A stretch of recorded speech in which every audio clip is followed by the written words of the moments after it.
Be not afraid. These are the first words at the first public address of the first Polish Pope after his election in October 1978. They were the words who would come to define Pope John Paul II. Words that would change the world. John Paul brought the message here to Warsaw in his first trip back home as Pope in June of 1979. It was a message about the power of faith, the power of resilience, the power of the people. In the face of a cruel and brutal system of government, it was a message that helped end the Soviet repression in the Central Land and Eastern Europe 30 years ago. It was a message that will overcome the cruelty and brutality of this unjust war. When Pope John Paul brought that message in 1979, the Soviet Union ruled with an iron fist behind an iron curtain.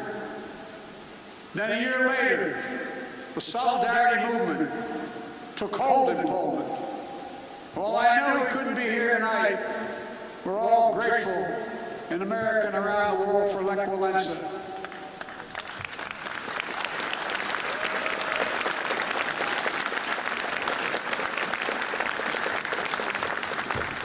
Reminds me of that phrase of philosopher Kierkegaard: faith sees best in the dark. And they were dark moments. 10 years later, the Soviet Union collapsed, and Poland and Central and Eastern Europe would soon be free. Nothing about that battle for freedom was simple or easy. It was a long, painful slog, fought over not days and months, but years and decades. But we emerged anew in the great battle for freedom, a battle between democracy and autocracy, between liberty and repression, between a rules-based order and one governed by brute force. In this battle, we need to be clear-eyed. This battle will not be won in days or months either. We need to steel ourselves for the long fight ahead. Mr. President, Mr. Prime Minister, Mr. Mayor, members of the Parliament, distinguished guests, and the people of Poland, and I suspect some people of Ukraine that are here. We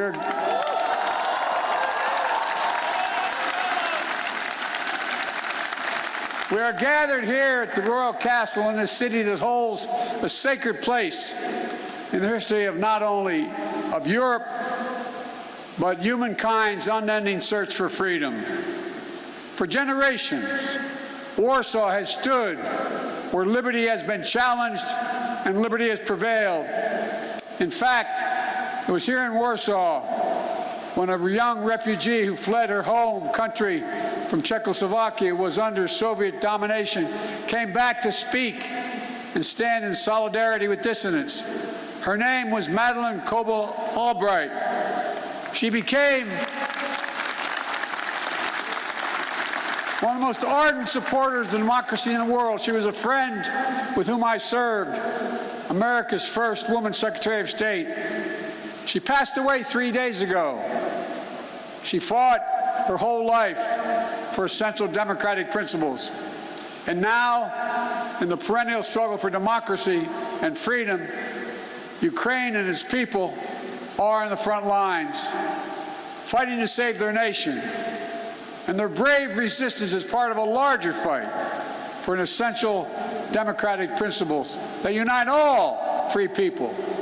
The rule of law, fair and free elections, the freedom to speak, to write, and to assemble, the freedom to worship as one chooses, freedom of the press. These principles are essential in a free society. But they have always been under siege. They've always been embattled. Every generation has had to defeat democracy's moral foes. That's the way of the world, for the world is imperfect, as we know, where the appetites and ambitions of a few forever seek to dominate the lives and liberty of many. My message to the people of Ukraine is a message I delivered today to Ukraine's foreign minister and defense minister, who I believe are here tonight. We stand with you, period.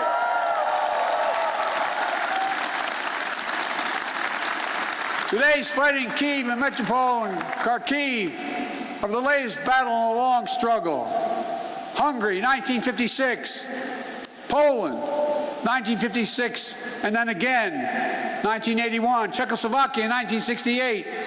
Soviet tanks crushed democratic uprisings. But the resistance continued until finally, in 1989, the Berlin Wall and all the walls of Soviet domination, they fell. They fell. And the people prevailed. But the battle for democracy could not conclude and did not conclude with the end of the Cold War. Over the last 30 years, the forces of autocracy have revived all across the globe. Its hallmarks are familiar ones: contempt for the rule of law, contempt for democratic freedom, contempt for the truth itself. Today, Russia has strangled democracy, has sought to do so elsewhere, not only in its homeland. Under false claims of ethnic solidarity, it has invalidated neighboring nations. Putin has the gall to say he's denazifying Ukraine. It's a lie. It's just cynical. He knows that. And it's also obscene. President Zelensky was democratically elected. He's Jewish. His father's family was wiped out in the Nazi Holocaust. And Putin has the audacity, like all our autocrats before him, to believe that might will make right. In my own country, a former president named Abraham Lincoln voiced the opposing spirit to save our union in the midst of a civil war. He said, "Let us have faith that right makes might. Right makes might." Today, let us have that faith again. Let us resolve to put the strength of democracies into action to thwart the designs of autocracy. Let us remember that the test of this moment is the test of all time. The Kremlin wants to portray NATO enlargement as an imperial project aimed at destabilizing Russia. Nothing is further from the truth. NATO is a defensive alliance. It has never sought the demise of Russia. In the lead up to the current crisis, the United States and NATO worked for months to engage Russia to avert war. I met with them in person, talked to them many times on the phone. Time and again, we offered real diplomacy and concrete proposals to strengthen European security, enhance transparency, build confidence on all sides. But Putin and Russia met each of the proposals with disinterested in any negotiation, with lies and ultimatums. Russia was bent on violence from the start. I know not all of you believed me and us when we kept saying they are going to cross the border, they are going to attack. Repeatedly, he asserted we had no interest in war, guaranteed he would not move. Repeatedly saying he would not invade Ukraine. Repeatedly saying Russian troops along the border were there for training, all 180,000 of them. There's simply no justification or provocation for Russia's choice of war. It's an example of one of the oldest human impulses, using brute force and disinformation to satisfy a craving for absolute power and control. It's nothing less than a direct challenge to the rule-based international order established since the end of World War II. And it threatens to return to decades of war that ravaged Europe before the international rule-based order was put in place. We cannot go back to that. We cannot. The gravity of the threat is why the response of the West has been so swift and so powerful and so unified, unprecedented and overwhelming. Swift and punishing cost are the only things that are going to get Russia to change its course. Within days of his invasion, the West has moved jointly with sanctions to damage Russia's economy. Russia's central bank is now blocked from the global financial system, denying Kremlin's access to the war fund that's stashed around the globe. We've aimed at the heart of Russia's economy by stopping the imports of Russian energy to the United States. To date, the United States has sanctioned 140 Russian oligarchs and their family members, seizing their ill-begotten gains, their yachts, their luxury apartments, their mansions. We've sanctioned more than 400 Russian government officials, including key architects of this war. These officials and oligarchs have reaped enormous benefit from the corruption connected to the Kremlin. And now they have to share in the pain. The private sector is acting as well. Over 400 private multinational companies have pulled out of doing business in Russia, left Russia completely, from oil companies to McDonald's.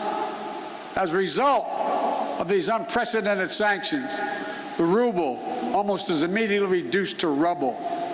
The Russian economy, that's true, by the way, takes about 200 rubles to equal $1. The economy is on track to be cut in half in the coming years. It was ranked, Russia's economy was ranked the 11th biggest economy in the world before this invasion. It will soon not even rank among the top 20 in the world. Taken together, these economic sanctions are a new kind of economic statecraft with the power to inflict damage that rivals military might. These international sanctions are sapping Russia's strength, its ability to replenish its military, and its ability to project power. And it is Putin, it is Vladimir Putin who is to blame, period. At the same time, alongside these economic sanctions, the Western world has come together to provide for the people of Ukraine with incredible levels of military, economic, humanitarian assistance. In the years before the invasion, we, America, had sent over $650 million before they crossed the border in weapons to Ukraine, including anti-air and anti-armor equipment. Since the invasion, America has committed another $1.35 billion in weapons and ammunition. And thanks to the courage and bravery of the Ukrainian people, the equipment we've sent and our colleagues have sent have been used to devastating effect to defend Ukrainian land and airspace. Our allies and partners have stepped up as well. But as I've made clear, American forces are in Europe, not in Europe, to engage in conflict with Russian forces. American forces are here to defend NATO allies. Yesterday, I met with the troops that are serving alongside our Polish allies to bolster NATO's frontline defenses. The reason we want to make clear is their movement on Ukraine don't even think about moving on one single inch of NATO territory. We have sacred obligation. We have a sacred obligation under Article 5 to defend each and every inch of NATO territory with the full force of our collective power. And earlier today, I visited your national stadium where thousands of Ukrainian refugees are now trying to answer the toughest questions a human can ask. My God, what's going to happen to me? What's going to happen to my family? I saw tears in many of the mothers' eyes as I embraced them. They're young children. They're young children, not sure whether to smile or cry. One little girl said, "Mr. President," she spoke a little English, "if my brother and my daddy, are they going to be okay? Will I see them again?"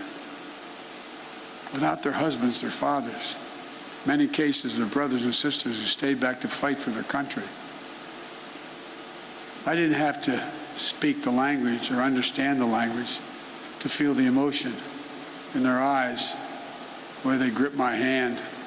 Little kids hung onto my leg, praying with a desperate hope that all this is temporary. Apprehension that they may be perhaps forever away from their homes. Almost a debilitating sadness that this is happening all over again. But I was also struck by the generosity of the people of Warsaw, for that matter, all the Polish people, for the depths of their compassion, their willingness to reach out, opening their hearts.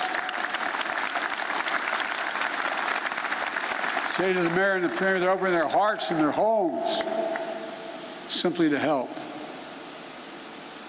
I also want to thank my friend, the great American chef, Jose Andres, and his team for help feeding those who are yearning to be free.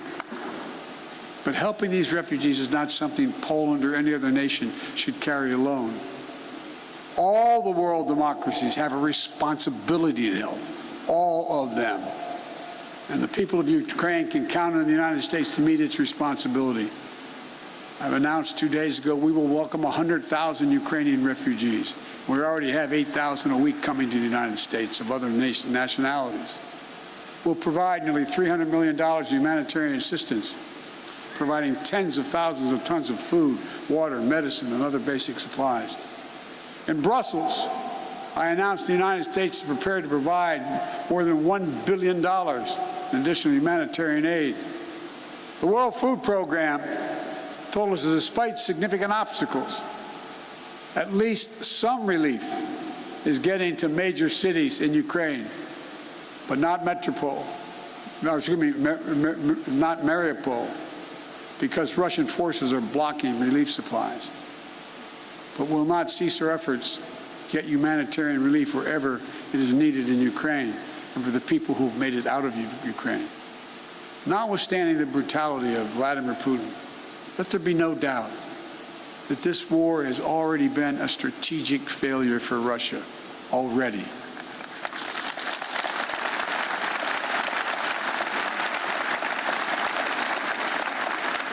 Having lost children myself, I know that's no solace to the people who've lost family.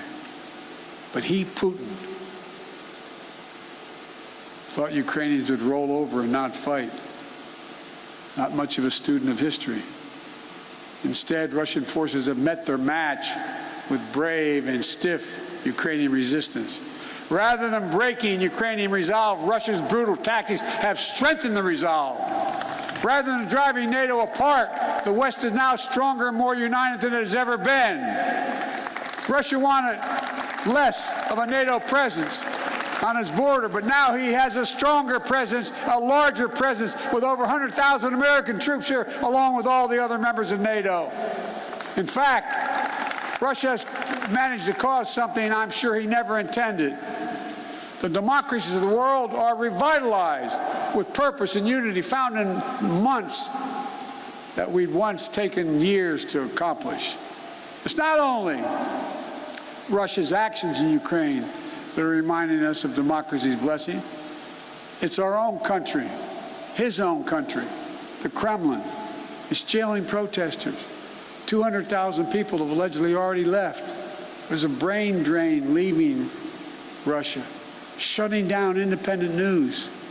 State media is all propaganda, blocking the image of civilian targets, mass graves, starvation tactics of the Russian forces in Ukraine. Is it any wonder, as I said, that 200,000 Russians have already left their country in 1 month? A remarkable brain drain in such a short period of time. Which brings me to my message to the Russian people. I've worked with Russian leaders for decades. I sat across the negotiating table going all the way back to Soviet Premier Alexei Kosygin to talk arms control at the height of the Cold War. I've always spoken directly and honestly to you, the Russian people. Let me say this, if you're able to listen. You, the Russian people, are not our enemy. I refuse to believe that you welcome the killing of innocent children and grandparents, or that you accept hospitals, schools, maternity wards, and for God's sake, being pummeled with Russian missiles and bombs, or cities being surrounded so that civilians cannot flee, supplies cut off, and attempting to starve Ukrainians into submission. Millions of families are being driven from their homes, including half of all Ukraine's children. These are not the actions of a great nation. Of all people, you, the Russian people, as well as all people across Europe, still have the memory of being in a similar situation in the late 30s and 40s. Situation in World War II, still fresh in the minds of many grandparents in the region.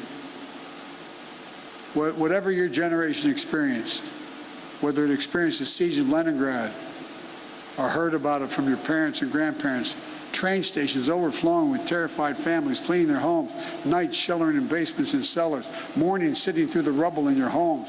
These are not memories of the past, not anymore, because it's exactly what the Russian army is doing in Ukraine right now.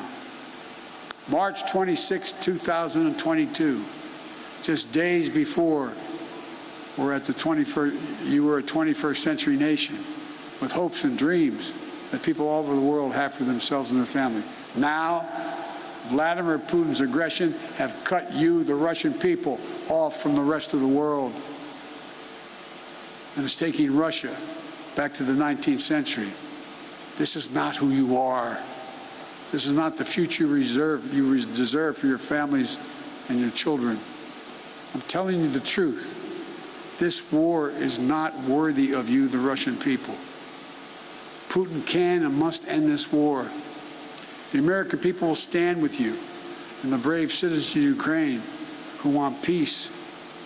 My message to the rest of Europe, this new battle for freedom has already made a few things crystal clear. First, Europe must end its dependence on Russian fossil fuels, and we, the United States, will help.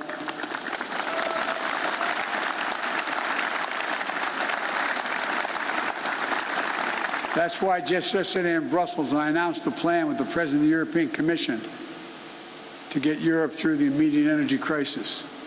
Over the long term, as a matter of economic security and national security for the survivability of the planet, we all need to move as quickly as possible to clean, renewable energy. And we'll work together to help to get that done so that the days of any nation being subject to the whims of a tyrant for its energy needs are over. They must end. They must end. And second, we have to fight the corruption coming from the Kremlin to give the Russian people a fair chance. And finally, most urgently, we maintain absolute unity. We must among the world's democracies. It's not enough to speak with rhetorical flourish of ennobling words of democracy, of freedom, equality, and liberty. All of us, including here in Poland, must do the hard work of democracy each and every day. My country as well. That's why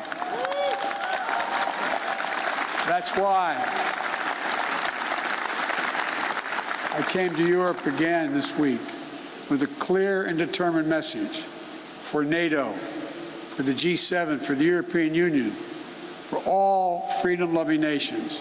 We must commit now to be in this fight for the long haul. We must remain unified today and tomorrow and the day after, and for the years and decades to come. It will not be easy. There will be cost, but it's a price we have to pay, because the darkness that drives autocracy is ultimately no match for the flame of liberty that lights the souls of free people everywhere. Time and again, history shows that it's from the darkest moments that the greatest progress follows. And history shows this is the task of our time, the task of this generation. Let's remember the hammer blow that brought down the Berlin Wall. The might that lifted the Iron Curtain were not the words of a single leader. It was the people of Europe who for decades fought to free themselves. Their sheer bravery opened the border between Austria and Hungary for the pan-European picnic. They joined hands for the Baltic Way. They stood for solidarity here in Poland. And together, it was an unmistakable and undeniable force of the people that the Soviet Union could not withstand. And we're seeing it once again today with the brave Ukrainian people showing that their power of many is greater than the will of any one dictator.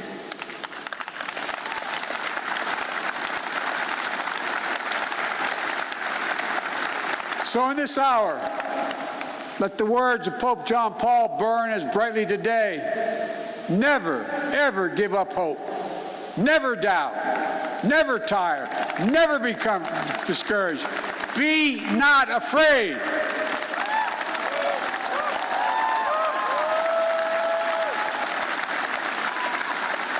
A dictator bent on rebuilding an empire will never erase a people's love for liberty. Brutality will never grind down their will to be free. Ukraine will never be a victory for Russia, for free people refused to live in a world of hopelessness and darkness. We will have a different future, a brighter future, rooted in democracy and principles, hope and light, of decency and dignity, of freedom and possibilities. For God's sake, this man cannot remain in power. God bless you all, and may God defend our freedom, and may God protect our troops. Thank you for your patience. Thank you. Thank you. Thank you.